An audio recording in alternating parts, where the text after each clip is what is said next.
welcome. You're watching the Business Today show with me, Sakshi Batra. First up, the top news we're tracking for you tonight. Crude oil prices shoot up as Israel and Hamas battle it out in West Asia. Government says it's keenly watching the developments in the area. Gold also jumps as investors look for safe havens.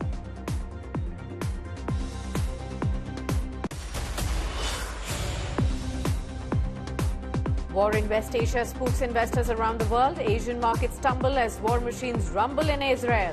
Sensex down 483 and Nifty down 141 points. Sell-off in mid and small caps is even more intense.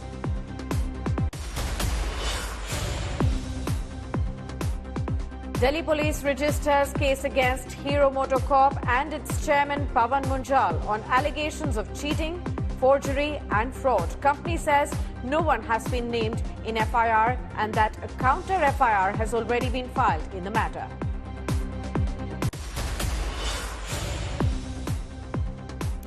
American economic historian Claudia Goldin wins the 2023 Nobel Prize for Economics. Her work on understanding of women's labor market outcomes impresses the Royal Swedish Academy of Sciences. Goldin becomes only the third woman to win the Nobel Economics Prize.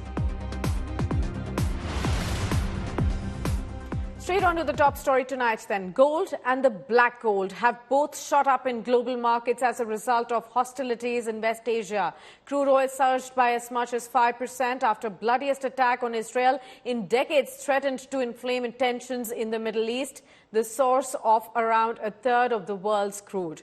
Gold has also risen in violence, also as Israel has prompted a move into safe haven assets as well.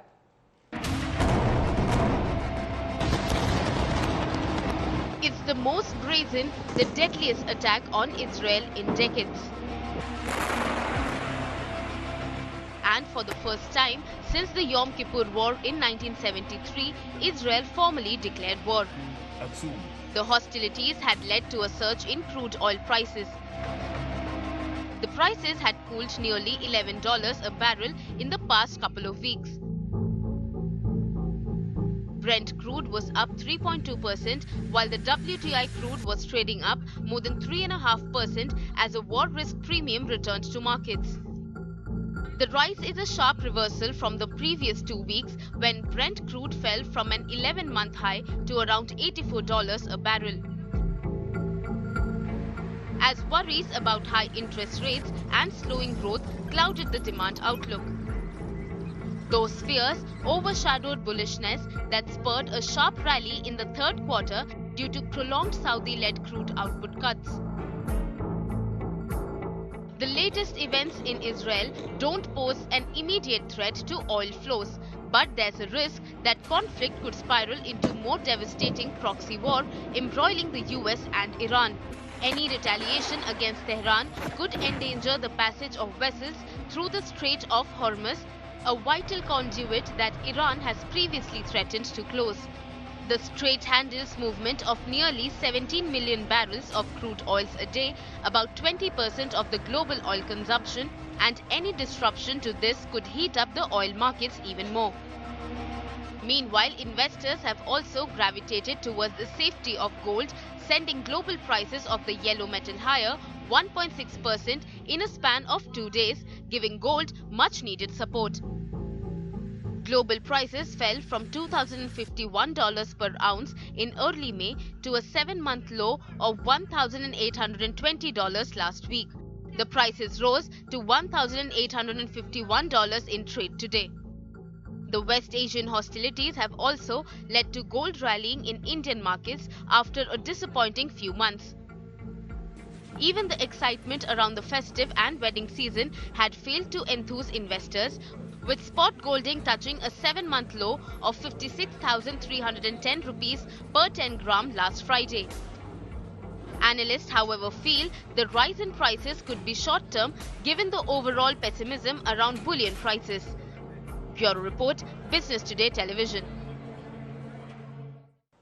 The Indian government is meanwhile watching the developments in West Asia closely. Any increase in prices or disruption in supplies would hurt the Indian economy. The petroleum minister has said that a message has been sent that $100 level for crude is unsustainable and will only push consumers towards green fuels.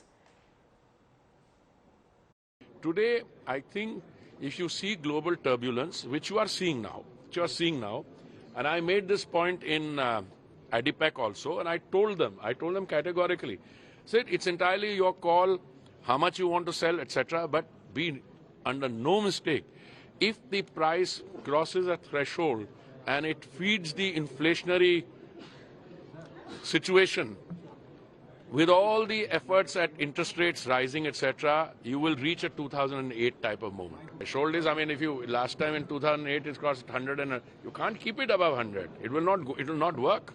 So, insofar as energy is concerned, let us be absolutely clear that the place where the action is taking place is in many respects, the center of the global energy this thing. Okay. So we'll watch very carefully, and I think as we go along, we will navigate our way through this. There's no issue, but I was merely making a point that these kind of uncertainties only encourage people to move into sustainable, cleaner fuels, and I cited the Global Biofuels Alliance as an example.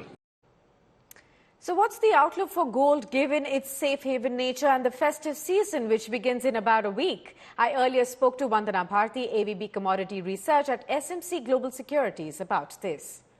As we know that gold is known for its safe haven buying, and unfortunately we were surrounded with this conflict between Ukraine and Russia. It was already there, and certain strike by Hamas to Israel, it has given certain knee-jerk reaction in gold prices. And what happened in general in the month of September, if we calculate the seasonality of 15 to 20 years, the average seasonality is showing that in the month of September gold made a high, and from there we see a correction, and the correction continue up to October and mid of the November. So it was happening in general that we have seen the decline in recent trades, but yes, because of this conflict we have seen certain surge in the prices, and yes, war premium is already there, and the conflict is going on, and world is not knowing that where it will move and further. So Sure. that we have seen sudden inflows in SPDR ETF fund, and investment buying is coming around in SPDR ETF fund, gold fund, and it is showing that now will be a safe haven buying for a couple of weeks. If we talk about the technical levels, we have seen that it went towards the level of $1,800. 1808 is a very good support for gold, and from there we have seen a surge in the prices. Now we are expecting that if it happens continuously, then we may see an upside movement in gold prices. In comics, we can expect $1,885 to $1,900 kind of levels in coming days. If you could tell us the rate of gold that you expect in the spot market, that will really help all our viewers really understand, because going forward we are now looking at the weekend onwards, Navratris to start, and that is an auspicious occasion where a lot of Indians wait to buy gold. A lot of festive buying of gold will start, and then following that will be wedding gold buying as well. So from the current levels, what is your expectation if the war escalates further? What is your expectation? And since you're saying this is the right time to buy, what is the kind of return that they can expect? Sakshi, I would like to share two scenarios. If war escalates, and if we are lucky, if it doesn't escalate. So Yeah. if it escalates, 57,850 should be the first target in Indian MCX market, spot market. If we talk about second target, I'm expecting 58,250, 58,350 kind of level, and with a war premium. And if we get some kind of peaceful, peaceful steps by Hamas Sure. or like Israel, which is unlikely in current situations, then we may see a correction towards the level of 56,500 to 56,000. So I would suggest that the gold prices will oscillate between 56,000 to 58,250. And whenever you get the correction, just go for buy, because this is the time in fourth quarter, after making a low in September, October months, generally it take an upside, and it continues up to like February to March month. So this is good time to go for buy for physical buyers. In international market, I am not expecting that it should fall below the level of 1808 levels. And on a higher side, I'm expecting that $1925 should be the target when war escalates. And after having risen for the past two sessions, benchmark equity indices ended lower today due to concerns over the military action in West Asia. The war between Israel and the Hamas dented global market sentiments, and traders dumped equities to find refuge in the safe havens like gold and the US dollar. For the day, BSE's barometer, Sensex tumbled 483 points to settle the day at 65,512. Nifty 50 also tumbled 141 points to end the day at 19,512. The top Nifty gainers today were Dr. Reddy's, HCL Technologies, Tata Consumers, ONGC and HUL. While the top laggards today were Adani Ports, HDFC Life, Hero MotoCorp, M&M and Tata Steel. Foreign investors have been abandoning the Indian equity markets this month. According to figures made available today, foreign portfolio investors have sold shares worth 8,000 crore rupees this month alone. FPIs had sold equities worth 14,768 crores in the month of September. This happened after sustained buying by foreign investors to a tune of 1.68 lakh crore rupees in the March to August period was done. Also, the reversal in sentiments follows the consistent strengthening of the dollar index and the gradual increase in US bond yields as well. A surge in oil prices in the past few months has also resulted in the FPI selling.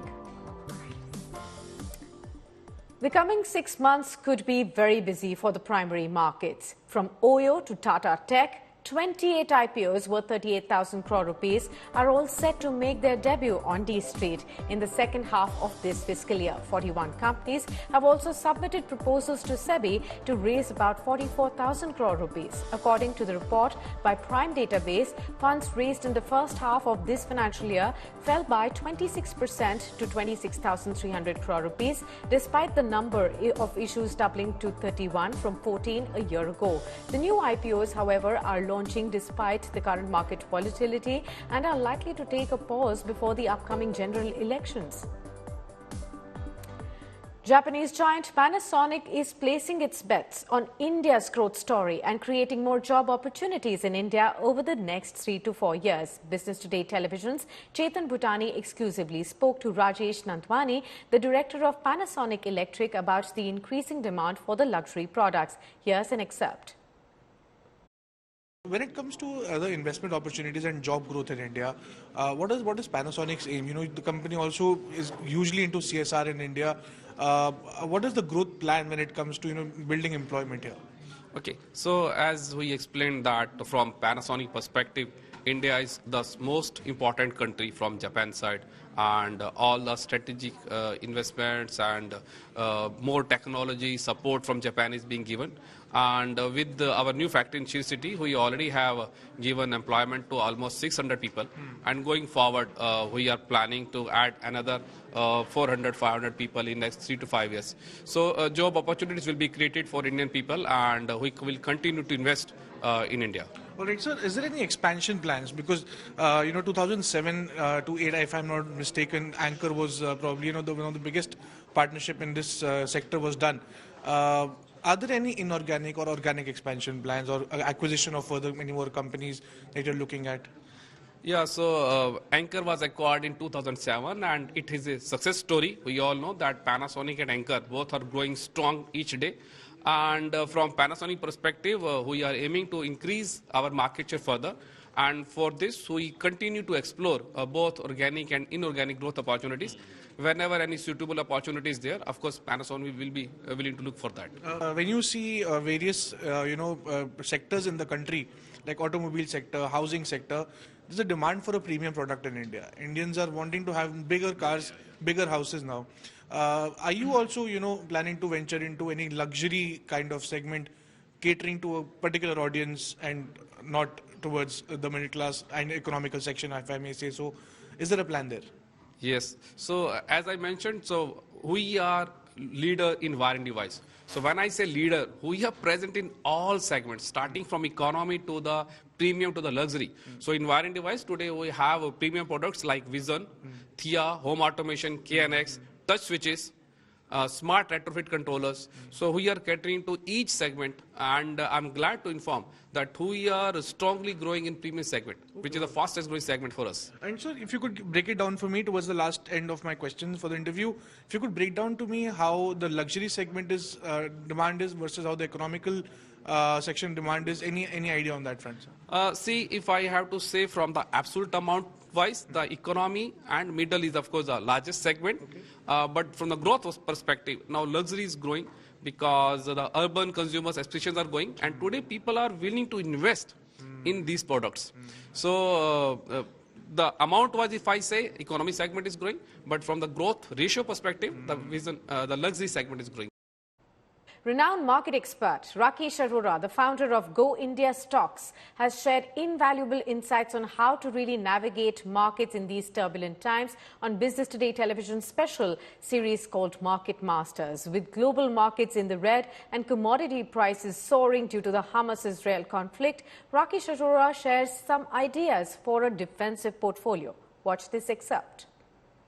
Given the developments, Rakeshji, that have happened over the weekend as far as the Middle East is concerned, and the green tick that you see in crude oil prices, how would you look at sentiment on Dalal Street on the broader level, and where do you think markets are headed over the next 3 to 6 months?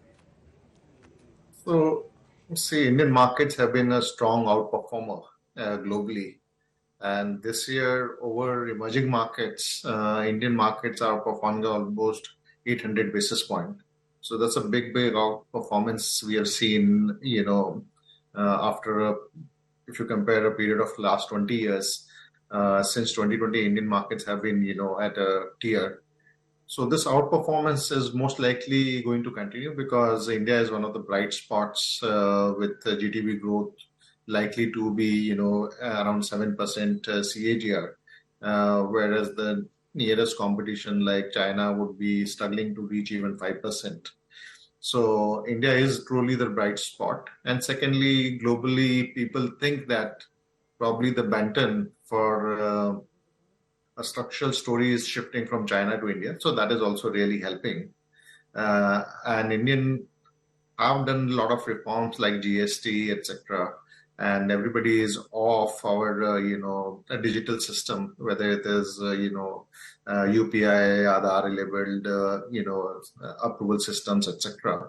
So global markets are looking at India as a long-term play.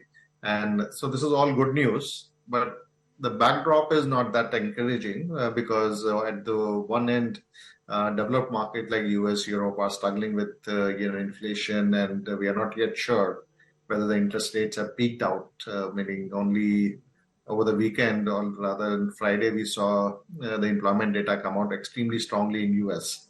So things are not moderating as fast as what US Fed would have liked. And that means that there could be higher for longer kind of high interest rates. And that would mean that, the downfall could be, deeper whenever it comes. So we're expecting that, recession could hit somewhere in 2024. Let's try and build a portfolio at current levels. We've seen, as you very rightly put out, that a very sharp outperformance on mid caps and small caps in India, as also the Nifty, when you compare it with other Asian peers, has happened over the last 18 odd months. Should you construct a portfolio, what are the sectors that you will look at, and what probably would be a couple of stocks that you would want to add at the blue chip or the mid cap or the small cap level? So, the largest sector in the market is finance, which is around 30% plus weightage. And we have seen some of the blue chip companies actually underperform. So whether it is HDFC Bank or Kotak Bank, etc. So, and these stocks are all trading at very reasonable valuation as compared to history. So if you are building a portfolio, I think this should form the basic block for any model portfolio now. Number two is that there's been a big change in this sector with the merger of HDFC Limited with HDFC Bank, and there's a big vacuum which has been created for funding of some of the real estate businesses. And here I think NBFC sector can really gain out of this merger, because HDFC Limited having gone out of the picture would be less aggressive, and there's a big opportunity for NBFCs to come and capture here. So I think some of the large leading NBFCs could be really added. NBFC has also not really done that well, and they are trading at reasonable valuation. So I would say the big overweight should go to banking sector. Beyond that, we are expecting decent government spending till the elections. And two sectors which really come to my mind are cement and infrastructure companies. So I think some weightage has to be added to these two sectors here, along with banks. The third is there is a little bit of rotation, as I was mentioning. So some of the underperforming sectors like pharma and chemicals, etc. One can selectively look to add companies as they are kind of bottoming out. So broadly speaking, I think these would be the 3-4 sectors that I would largely go overweight on. Rakesh ji, I haven't seen the rally that we've experienced in defense counters over many years, perhaps somewhere in the dot-com bubble which was building up. This is what we saw about 20-25 years ago, what we are now seeing in defense stocks. Is this sustainable? Do you think that the 5 or 6 defense companies that the government of India has have merit at current prices and valuations? So, see, if you look at history, world was going through post the Cold War ended 2 decades back. There was a lot of peace dividend which came to global markets, and defense spending was at its low. I think it bottomed out in 2016 or 17 after the tussle between US and China started a little bit, and the Ukraine war was actually a kind of a catalyst, and you see defense spending going up across the world. Some of the countries in Europe who have never spent anything more than 0.5% of GDP on defense were trying to increase it to 1 to 2%. And now with the Israel conflict, I think the defense spending theme globally is going to gather more steam out there. Now, Indian government has been very supportive of Make in India, and these defense companies have been benefiting from the order inflow from domestic market. But I think there's a bigger opportunity to export also, given that global defense spending is going up. So I don't think we have kind of exhausted the upside on defense stocks. They might go through a consolidation, but I think this theme is going to last for a few years. So investors can look to add these stocks whenever there's a kind of dip in the market. Where are you placed? How are you placed on the IT pack in the large caps versus the mid cap space? We've seen the mid cap IT firms really outperform. The large cap IT ones have moved up from their lows of March, April. At this point in time, where are you at? How are you positioned here? So, since we are a little bit worried about the global, economic situation, largely US and Europe, it's difficult to get, overly bullish on IT. And as you rightly pointed out, that they have already come off the lows that we saw a few months back. So I would say that, they are into a range-bound, space right now. We need to get more clarity on the demand side before a sustainable rally can really build in IT. For me, it looks that it will be difficult. It's kind of a lower growth for slightly longer. And with that, it's a quick wrap on this edition. Many thanks for tuning in, but do stay tuned on to India Today to catch all the updates from the world of general news.